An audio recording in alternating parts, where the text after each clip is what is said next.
Welcome to Public Health on Call, a podcast from the Johns Hopkins Bloomberg School of Public Health, where we bring evidence, experience, and perspective to make sense of today's leading health challenges. If you have questions or ideas for us, please send an email to publichealthquestion@jhu.edu. That's publichealthquestion@jhu.edu for future podcast episodes. This is Lindsay Smith-Rogers. Today, a playbook on addressing health misinformation. I speak with Aishwarya Nagar, a senior analyst, and Tara Kirksell, a public health communications expert, both at the Center for Health Security, about their new project. We walk through some specific scenarios with the playbook and zoom out to see how it fits into the larger context of rampant health misinformation. Let's listen. Aishwarya Nagar and Tara Kirksell, thank you so much for coming to Public Health on Call. Today, we are talking about the practical playbook for addressing health misinformation. So, Tara, would you like to start us off by telling us what that is?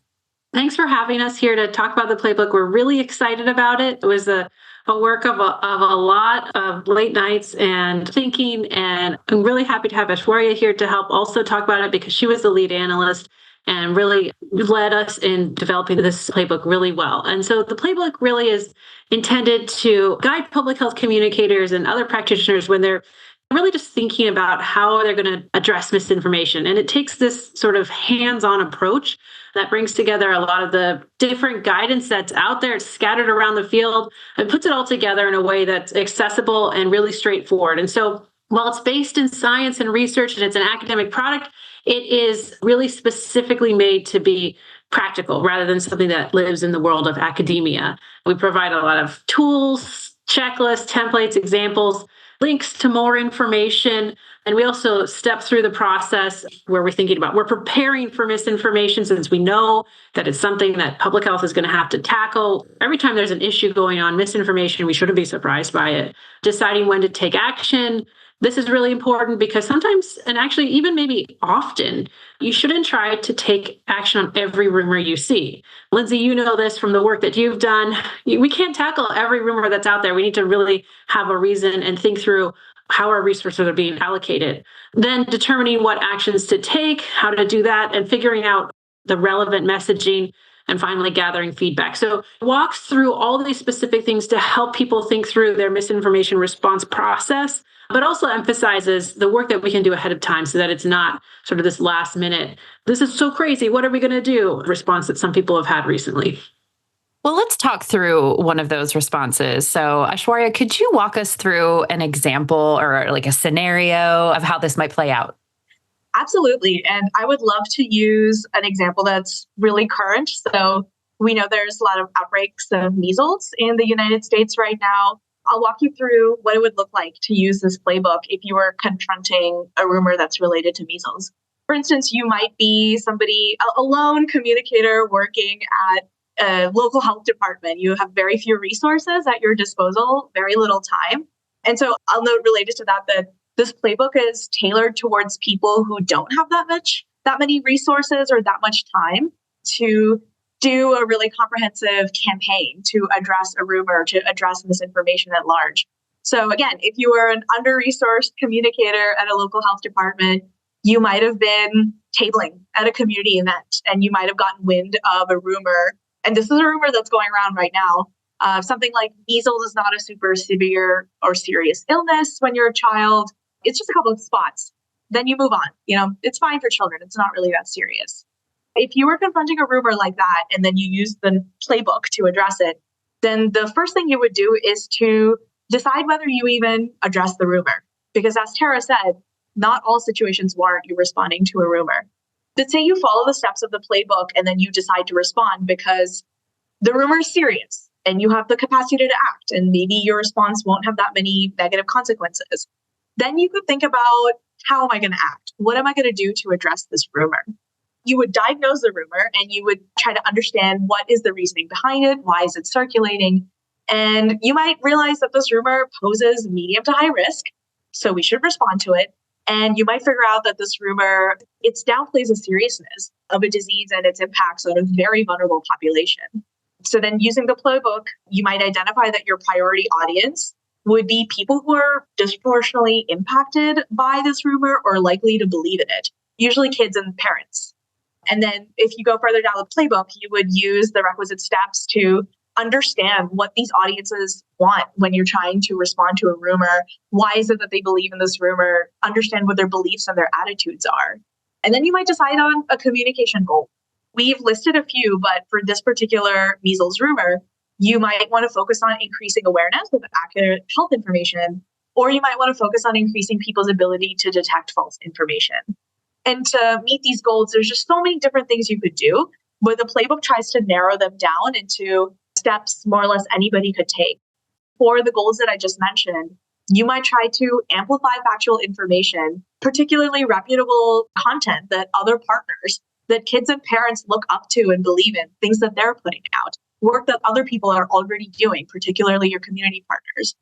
Before information voids are filled with more misinformation, you might fill the information void with accurate information quickly. And you want to make sure that you're being trustworthy when you're putting this information out into the world. Then you might also want to inoculate people against harmful narratives. This is something that you can do before the rumor gets too out of control.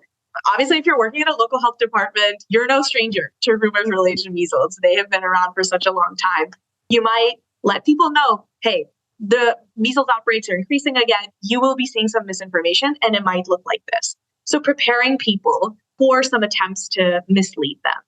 And then based on whatever course of action you choose, the playbook has more guidance around things you should and shouldn't do related to each action. So for example, you want to act quickly. You want to use simple language that doesn't overcomplicate the issue or overwhelm people with complex guidance. You want to affirm parents' identities and kind of relate to the fact that all they want is to protect their kids, and you want to be empathetic.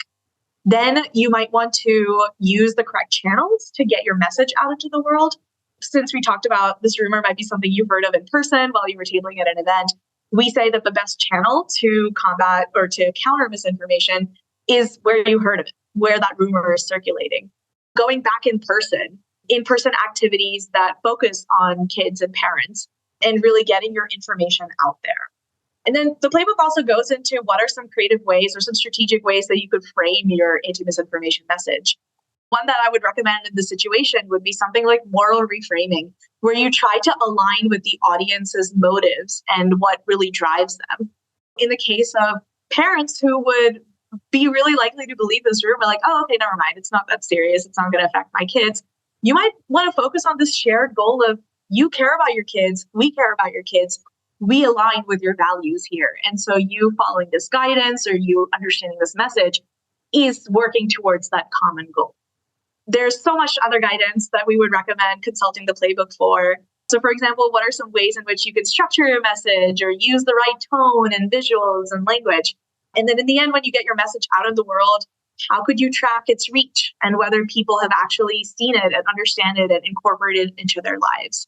So all the way from deciding whether you're going to act when you hear this rumor to evaluating how well your message has gotten out there. I feel like this playbook could really walk you through these steps super methodically. And I would highly recommend going through all the different tools we have in there because the aim of it is to be user-friendly and to work with, like I said, an under-resourced local health department communicator who is just trying to improve health behaviors and work towards a public good. Well, as a communicator, I really appreciate this resource. And I think it could go even beyond health misinformation because what you're describing are the basic building blocks of a crisis communication plan. And I also really appreciate the fact that it is built for people who, as you said, don't have as many resources. And you could scale this up or down as needed. Let me ask you, just as a follow-up to that, because what you've described is a response to something that's happening right now. What about the surveillance aspect of this? Because part of your work at the Center for Health Security is about preparation. What does that look like? I'm glad you asked because this is something we identified very early on, that when a public health issue is escalating and it's getting to the point of becoming a serious concern or an emergency, there's things you can do to make sure that you're setting yourself up for success. And the playbook goes into some of those steps. So some actions we recommend or some general guidance we recommend include identifying the things that you could do before a rumor comes up. So thinking ahead and seeing what your needs will be in the future.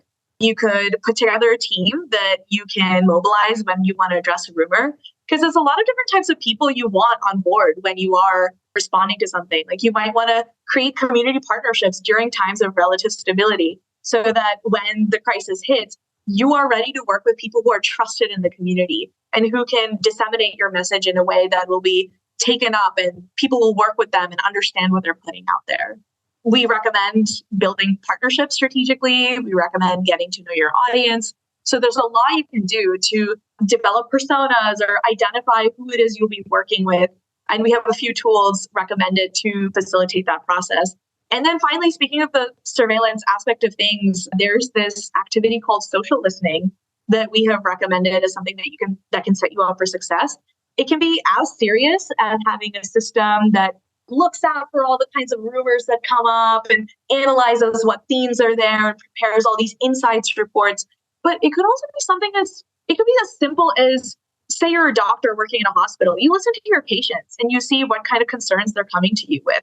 Using that measles example again, if you're a family medicine doctor and a parent comes to you concerned about vaccines, that's a way of doing social listening.